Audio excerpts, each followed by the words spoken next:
Salut tout le monde, on se retrouve pour une nouvelle review sur le Kikusho, je sais, ça fait longtemps. On va essayer de reprendre ça. Et aujourd'hui, on va parler des héros de l'espace. Donc, les héros de l'espace sont un japonais, Gingei Itsu Detsuku Genga Getsuku. Bon, le titre est assez lourd, donc on va rester sur les héros de l'espace. C'est de base un roman. De base, c'est un roman de 10 volumes qui a été adapté en anime dans les années 80, je crois. Je crois que il y a la version années 80, qui est celle que j'ai regardée. Il y a une version animée plus récente aussi qui est sortie, qui est pour l'instant assez incomplète. Et il y a un manga qui est sorti aussi, je crois qu'il n'y a pas si longtemps que ça. Mais à la base, il faut savoir que c'est un roman. Et comment j'en suis venu à regarder ce truc-là? Bah, ça faisait un moment que des abonnés qui avaient l'habitude un peu de regarder mes lives et voilà, de connaître un peu le type d'anime que j'aime bien me l'avaient conseillé. On dit Marvel, regarde ce truc-là, tu vas kiffer, nanani, nanana, t'inquiète pas. Et moi, il faut mytho, le côté un peu vieux de base, je soufflais. Je fais, ah ouais, en plus, il y a 110 épisodes. Parce que moi, on m'envoyait souvent l'ancienne version, on me disait, regarde l'ancienne version, c'est mieux. Donc j'ai soufflé pendant longtemps, hein. Ah, pourtant, je voyais les notes, hein. Je voyais dans tous les sites, c'était super bien noté. Donc, quand je vois, tu sais, les notes me donnaient envie, mais le style, plus le fait qu'il y ait beaucoup d'épisodes, j'étais un peu en mode, ah, j'ai la flemme, j'ai la flemme, j'ai la flemme. Enfin bref. Mais récemment, je me suis remis à remater un peu des anciens animes, Rémi sans famille, Princesse Sarah, etc. Du coup, un abonné m'a dit, bah Marvel, profite-en, regarde ça, tu critiques, t'as jamais vu, nanana. Je fais, allez, c'est quoi, je vais regarder. Faut savoir que moi, comme je dis, j'ai regardé l'ancienne version, celle de 110 épisodes. Et je vais être honnête avec vous, franchement, 1988 on a la date, franchement c'est lourd. Franchement, je vais pas faire le mec, c'est lourd, franchement. Et le truc c'est au bout de quoi? Au bout de 3 épisodes, je me suis dit, ok, il y a du potentiel. Je me suis dit, ok, il y a du potentiel, ok, il y a quelque chose à chercher. Et j'ai pas été déçu du voyage. Franchement, j'ai enchaîné les 110 épisodes assez vite, hein. Faut savoir que, là je spoil pas pour l'instant, mais après je spoilerai un peu plus. L'anime, en fait, quand il commence au début, t'es un peu dérouté. Ce que j'avais déjà essayé à l'époque, l'épisode 1. Et en fait, ça m'avait un peu perturbé et ça m'avait un peu saoulé parce qu'en fait, c'est un truc, dès que tu commences, t'es dans le bain. Et à l'épisode 1, tu commences, t'es en pleine guerre. Ça fait que t'as plein de gens présentés. Et toi, t'es en mode, wesh, mais je comprends rien. C'est passe quoi? C'est eux contre eux, mais c'est qui lui? C'est parce que tu vois plein de présentations de personnages, ça. Donc t'as l'impression un peu que t'es un peu lâché dans la faux volion comme ça, en plein milieu d'une guerre. Allez, maintenant, démerde-toi. C'est comme ça l'épisode 1. Mais, très très vite, tu t'y fais. Au bout de l'épisode 3, 4, ok, là, tu as une meilleure vision. Et on va dire, les 10 premiers épisodes te permettent de présenter pas mal de personnages. Parce qu'il y a énormément de personnages, hein. Honnêtement, il y a énormément de personnages, des amiraux, des trucs comme ça. Parce que là, on est vraiment dans un délire spatial, mais vrai. Tu vois, moi, en fait, quand j'ai regardé ce truc, je me suis dit, Star Wars, ça aurait dû être ça. Quand tu regardes les héros de la galaxie, déjà Star Wars, moi, je suis pas un grand fan, à part le délire Jedi qui est stylé. Mais quand tu regardes ça, tu dis, voilà à quoi aurait dû ressembler Star Wars. Parce que là, en fait, c'est à peu près le même pitch, hein. T'as l'Empire, t'as ce qu'on appelle l'Empire et la République. C'est deux, on va dire, enfin la République et l'Empire se font la guerre pour l'un pour imposer, on va dire, sa dictature, et l'autre pour la démocratie, pour libérer les peuples qui sont sous le joug d'un vilain dictateur. Donc c'est un peu le speed de Star Wars, sauf que Star Wars c'est des rebelles, des petits rebelles, ils sont 3 4. Là c'est pris au sérieux, le délire d'espace, le délire de guerre, le nombre de morts, etc.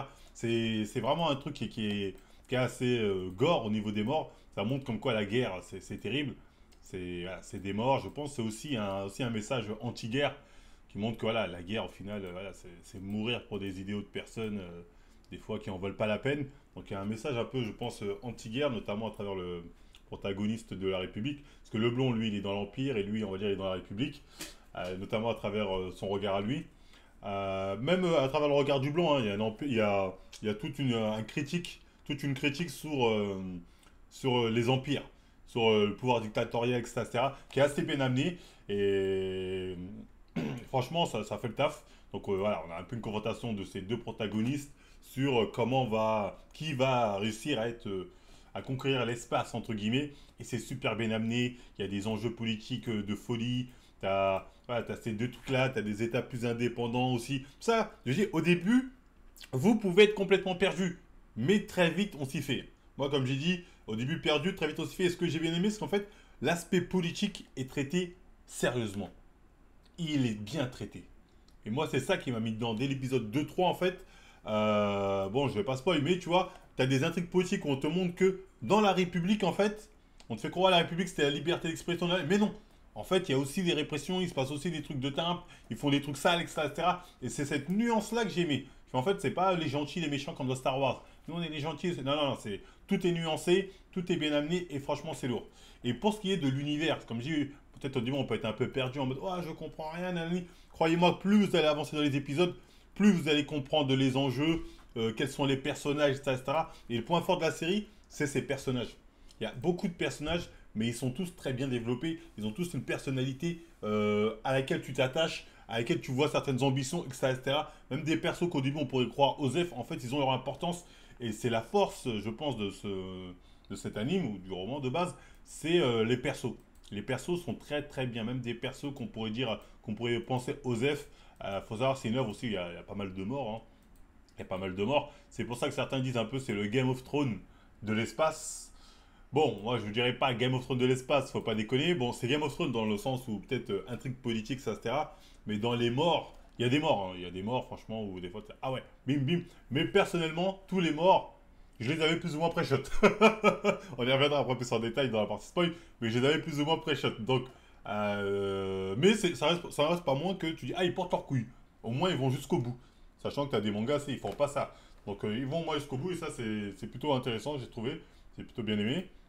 Le point faible que je pourrais donner avant de rentrer dans la partie spy de cet anime, c'est peut-être pour certains, ils vont trouver ça un peu lent. Le style ancien, peut-être pour eux c'est un peu lent, ils veulent rentrer dans le dur, etc. Sachant qu'encore une fois, c'est pas un truc les lasers. C'est pas les lasers. Les guerres au début, tu vas rien comprendre, mais petit à petit ça avance. Puis tu vas commencer à comprendre comment se passe leur guerre de l'espace, leurs vaisseaux, les coins où ils se cachent, etc. Petit à petit, tu rentres un peu plus dans le délire. Mais c'est un truc beaucoup d'intrigue politique. C'est beaucoup de politique, c'est beaucoup de magouilles, etc.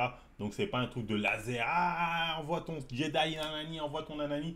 Non, c'est pas ça. Tu vois ce que je veux dire? Donc peut-être ça, certains ça peut les rebooter parce qu'ils aiment l'action. Et après, c'est vrai que c'est un truc en fait qui prend son temps. Mais personnellement, je me suis pas ennuyé. Parce que ça prend son temps, mais de manière intelligente. Tu vois, les épisodes sont peut-être un peu plus focus sur les persos, sont intéressants parce que ça nous permet de comprendre leur motivation. Les interactions entre eux nous permettent de déceler leurs futures ambitions ou leur personnalité. Et ça, franchement, c'est super bien amené, c'est super bien fait. Et là-dessus, moi, bon, je peux rien dire à part que c'est excellent, mais je sais que certains peuvent ne pas accrocher à ça. Moi, je pense, de toute façon, si tu te fais allez, les 10 premiers épisodes, et là, je vois large, et que tu n'accroches pas, c'est que c'est pas pour toi. C'est que c'est pas pour toi. Parce que moi, je sais que j'ai accroché à partir de l'épisode 3 ou 4. Je dis, ah, là, ok. Si c'est ça, ça, j'aime bien. Du 3 ou 4, je fais, ok, là, ça m'intéresse. Là, ce truc m'intéresse. Mais c'est possible qu'il y ait des gens, voilà, ils accrochent pas du tout, c'est pas pour eux. Donc, bon, après, ça sert à rien de se forcer quand un truc est pas pour toi. Mais personnellement, moi, j'ai assez vite accroché. Et j'ai vraiment bien aimé. Donc, c'est vraiment un manga que je vous conseille. Il y a beaucoup de gens qui l'ont dans leur top 20, top 10 dans ce manga. Et c'est pas pour rien. Hein. Franchement, le manga est vraiment bien. Franchement, je regrette d'avoir fait le mec pendant toutes ces années parce que ouais, la qualité est trop ancienne, parce que voilà, j'ai raté un banger. Et même le lore, avant d'aller dans la partie spoil, tout ce qui est le lore de l'histoire, c'est-à-dire comment les gens sont partis de la planète Terre à un empire, à des rebelles, à une scission entre la démocratie et l'empire, ça, c'est expliqué. Pas tout de suite en fait, parce que l'histoire se met en place, donc toi tu as toujours un peu des ah mais ça je comprends pas, mais au fur et à mesure des épisodes, tout est expliqué. Tu as même le lore de comment on est parti de la Terre à conquérir l'espace, etc. Et c'est des épisodes très intelligents comment ça amener, et les histoires sont très très intéressantes. Donc franchement, allez le voir. C'est une série qui vous décevra pas, si vous aimez le genre. Du début à la fin, elle vous décevra pas. Même la fin, certains pourraient la trouver un peu facile, mais elle n'est pas décevante du tout. Elle est assez satisfaisante, je trouve.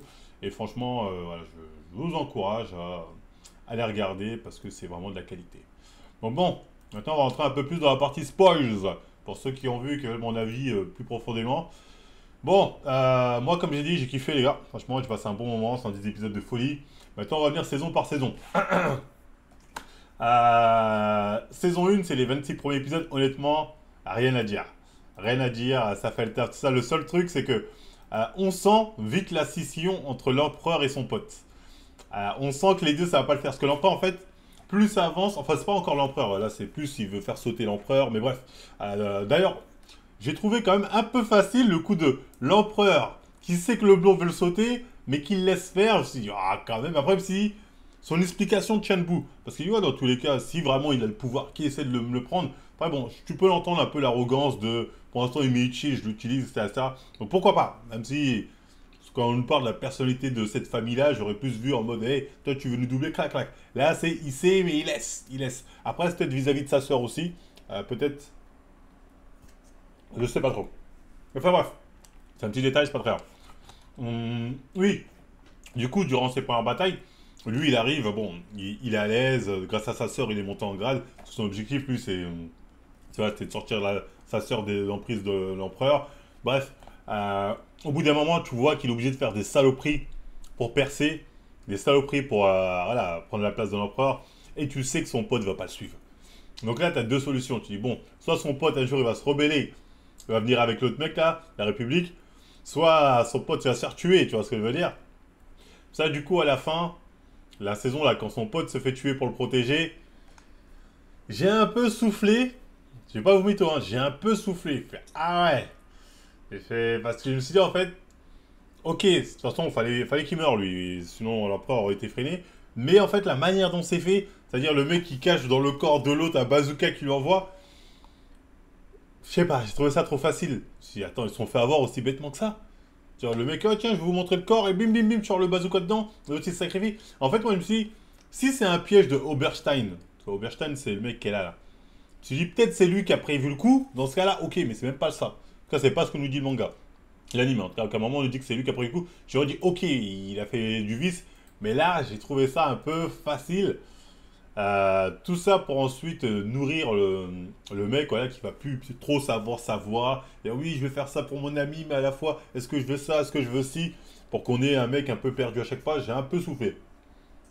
Mais bon, c'est pas un truc de ouf. Passons, la saison 1, elle est très bien, avec ses premiers épisodes, ça passe. Ensuite, on y va plus vers la saison 2, où là, justement, ça va être l'affrontement de nos deux protagonistes dans la guerre qui va décider de l'avenir. Est-ce que l'Empire va l'emporter? Bon, là, je rentre pas dans les détails, hein, mais il y a des trucs très intéressants dans la saison 1, comme le fait qu'il libère des prisonniers qui vont faire un coup d'état, etc. Dans tous les cas, il pouvait pas l'arrêter, même s'il avait anticipé le coup. Tu sais, il y a beaucoup de trucs, mais là, je vais vraiment sur les points qui m'ont le plus marqué. Donc j'en étais où? Oui, dans la saison 2 là, c'est vraiment l'affrontement où lui, il a tous les pouvoirs et lui, il a tous les pouvoirs aussi. Là, ils vont pouvoir se friter. Enfin, est-ce qu'il avait tous les pouvoirs à ce moment-là? Je m'en souviens plus trop, mais je crois que oui. Donc il y a toute cette préparation-là. Alors, bataille finale, où lui, là, il dit, bon, maintenant, il faut que je prenne tout l'Empire. Et là, il l'emporte. Le mec de la démocratie l'emporte. Moi, je pensais qu'il allait mourir. Je me suis dit, bon, il va mourir. Et le petit jeune, parce qu'il avait un petit jeune avec lui qu'il avait envoyé sur Terre à ce moment-là, son petit apprenti, il va grandir. Ce qu'on voyait dès le début, ça c'était pré-shot, le mec il est là, il le forme depuis longtemps, on voit que le même il commence à l'aider, il dit ah tu devrais faire ça, il dit ah ouais bonne idée. Donc, je me suis dit, il va mourir face à cette bataille, et lui là qui est son petit apprenti, il va venir un jour prendre sa vengeance et nanani. Bon, je l'avais pré-shot comme ça. Il se trouve que non. Lui il remporte la bataille militaire, mais la bataille politique est remportée par le blond, ce qui fait que le mec, il arrête la bataille au moment où il aurait pu le tuer parce que voilà, il a gagné. Politiquement, il a gagné. Donc c'est pas une mauvaise idée, franchement. J'étais assez surpris. Pas mauvais comme idée. Donc je prends. À partir de là, tu as toute la phase où lui est à la retraite. Du coup, l'empereur, bah, il domine tout. L'autre est à la retraite, etc. Et t'as le fameux complot qui est fait par le culte de la Terre. Ce qui n'est pas une mauvaise idée d'ailleurs, le culte de la Terre, pour montrer le pouvoir caché religieux qui est là pour essayer de reprendre la mainmise un peu politique partout. Qui vont faire des choses qui font que le mec il retourne à la bataille. Là, je vais pas vous mytho, je crois que c'est la saison 3 là. J'ai trouvé ça un peu redondant. Tu sais, tu le fais arrêter pour qu'il revienne 2, 3, 4 épisodes plus tard ou 10 épisodes plus tard en mode ah, mais là j'ai plus le choix parce que maintenant je suis soupçonné d'être un traître alors que je suis pas un traître. Voilà, je sais pas, moi j'ai trouvé que là c'était peut-être un peu. Fallait mourir avant en fait. Pourquoi pas mourir avant, ça aurait été mieux, tu vois ce que je veux dire. Mais bon, pas grave, là c'est en fait, on voulait absolument nous montrer que voilà, le culte de la Terre et derrière tout ça, c'est eux qui veulent absolument nanani nanana.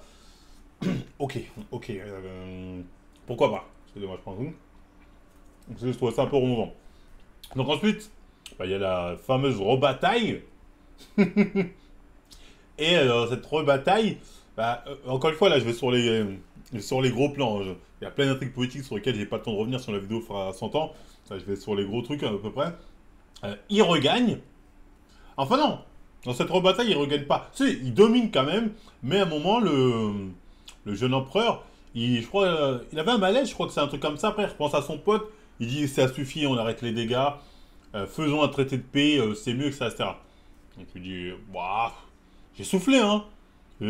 Oh, tout ça pour ça. Bah, allez, pourquoi pas. Franchement, à partir de là, j'ai soufflé quand même. Mais ok, pourquoi pas. Mais au moment où il devait signer le traité de paix, il y a le culte de la Terre qui intervient et qui tue le général Wan Chun-li. Donc c'est un peu triste, donc il est mort. À partir de là, bon, forcément, tu dis, bon, ouais, ça va être le petit blond maintenant qui va reprendre la relève. Et effectivement, c'est lui qui reprend la relève. Et du coup, le prince, enfin l'empereur, il a plus trop de motivation. Il est en mode, oh, maintenant, nanani, ça fait chier, je sais plus qui je vais combattre. Bref, ils reprennent quand même leur forteresse. Et là, on est dans un délire un peu forcé. Où certes, il y a le culte de la terre. Non, par contre, j'ai bien aimé, parce qu'après, là, on est plus sur un acte culte de la terre qui essaye de foutre la merde dans l'Empire pour essayer de tuer le jeune prince. Ça, j'ai bien aimé comment il a fait en sorte que ses amiraux commencent à être en conflit, etc. Un peu facile, parce que le culte de la terre, t'as l'impression qu'ils sont à la fois partout et nulle part. Parce qu'ils sont capables de tout un régiment dans une planète de les retourner contre l'empereur. Par quelle magie, je sais pas trop. Mais des fois, ils se font niquer leur QG, il n'y a plus personne ensuite. Tu dis, bon, c'est capable de retourner une planète. Normalement, tu chopes l'empereur à son QG, tu le finis. Donc bref. En fait, t'as l'impression qu'ils sont infiltrés partout, mais tu sais pas trop comment. Tu sais, en fait, des fois, quand ça sert le scénario, bah ils sont là, bah ils sont là. Un peu facile, je veux dire. Un peu facile, mais pourquoi pas on prend. Dès qu'il y a une dinguerie, c'est culte de la Terre et on se demande pas trop comment, pourquoi. Donc c'est un peu facile, mais bon, c'est pas problématique. En soi, on te fait comprendre qu'ils sont bien intégrés, donc c'est pas problématique, mais un peu facile. Et du coup, ouais, il y a tout le délire avec ces deux généraux. J'ai trouvé que cet arc était plutôt bien. Où ils ont foutu la merde. Du coup, le mec, il en vient à avoir deux de ses généraux, amiral les plus importants se confronter. J'ai bien aimé l'amiral, bon, j'ai oublié lui là. J'ai bien aimé sa mort, tout ça, etc. Genre, ces trois-là notamment ces deux-là, sont très très bien développés, j'aime bien. Franchement, je trouvais cool. Et toujours derrière, en fait, moi, celui que j'attendais au tournant, c'est lui. Oberyn Oberton. Il me disait, lui, en fait, lui, c'est soit il est vraiment fidèle au prince, mais il est prêt à toutes les crasses pour qu'il reste, enfin au prince rapport, soit il prépare un mauvais coup et il veut se mettre bien. Ça va, donc tu as toujours ce truc-là, qu'à la fin, même quand il a la fin de leur conflit, tu dis, est-ce qu'il va faire un délire lui ou je sais pas quoi. Du coup, une fois que le conflit avec les amiraux est réglé, donc là, il rentre en guerre avec le petit, et franchement, c'est Osef. La guerre avec le petit pour dire, je veux voir si vous avez les couilles de vous défendre, si vous avez les couilles de vous défendre, là on fera un traité de paix d'égal à égal. En gros, il veut voir si t'es bien le digne successeur de Nani. J'ai un peu soufflé, je suis pas mytho. Moi, perso, je fais ouais, bon. Tu sais comment ça va finir. Il n'y a pas, même pas de ah, peut-être. Tu sais très bien qu'il va gagner. Enfin, ils vont, bon, en plus, c'est ce qui se passe. Ils l'emportent plus ou moins et lui, il reconnaît leur valeur. Et après, ils font leur traité de paix.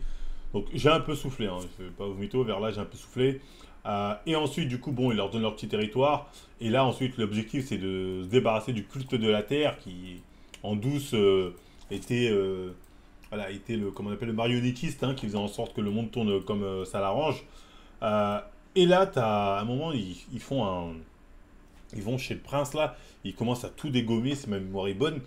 Et ils tuent ce mec-là. Ou ce mec-là se sacrifie pour sauver le prince, mais on s'en souvient plus trop, désolé. En tout cas, bref, il est par la fenêtre, il se mange un coup, il est mort. Et en fait, tu sais pas en fait ce perso, parce qu'en fait, des fois, t'as l'impression qu'il était proche du culte de la Terre. En tout cas, il avait l'air de plus ou moins savoir leurs opérations et laisser faire. Et là, quand tu le vois mourir comme ça, tu te dis ah bon, en fait, c'est tout. Tu sais, moi, je m'attendais, je sais pas, Master. En plus, franchement, il a une super personnalité. C'est un mec qui est froid, rationalité 100%, etc. Mais je sais pas, sa mort, c'est tout en fait. Tu sais, je m'attendais à un truc, tu vois, parce que lui, c'est un peu le Little Finger, tu vois. Donc, je m'attendais à un truc, mais au final, non. Et donc, au final, ouais, non, il était bien fidèle au prince, il voulait juste le mettre bien. Donc, bref. Et oui, au final, bah, l'empereur, il est mort d'une maladie. Ah, j'en ai marre en fait. Le délire des mecs comme ça. Oh, j'ai une maladie, je vais mourir dans tous les cas. J'en ai marre, j'en ai marre. Frérot, le mec qui vient d'avoir un gosse, tout ça. Oh, mais il a la maladie. Franchement, à la fin, elle est pas nulle, hein. Mais c'est la plus accurate, j'ai envie de dire possible. Tu vois, comme ça, allez, il y a ça. Lui, de toute façon, il est mort, mais il a conquis la galaxie quand même. Lui, Jiangxi, voilà, il a la paix qu'il voulait. Lui, là, il va pouvoir faire la démocratie. Lui, ouais, c'est pas nul, attention, hein, quand je dis. Mais ça manque de, en fait, ça manque de surprise. Comme personnellement, j'ai trouvé que la série manquait de surprise. C'est une très bonne série, attention, hein, mais qui me paraît cousu de fil blanc. Moi, en tout cas, je ne vais pas vous faire le mec, j'ai pratiquement pré-shot tout ce qui allait arriver. Ça n'empêche pas que c'était intéressant, parce qu'il y avait des nouveaux éléments, des nouveaux rapports, c'était très intéressant à suivre, j'ai kiffé. Mais, oui, je suis obligé de le dire, c'est quand même assez cousu de fil blanc, même s'il y a des morts, il y a des trucs, il y a du lore, il y a des interactions intéressantes. Franchement, là-dessus, rien à dire. Il y a de l'émotion, il y a tout, etc. Donc c'est franchement une très très bonne anime.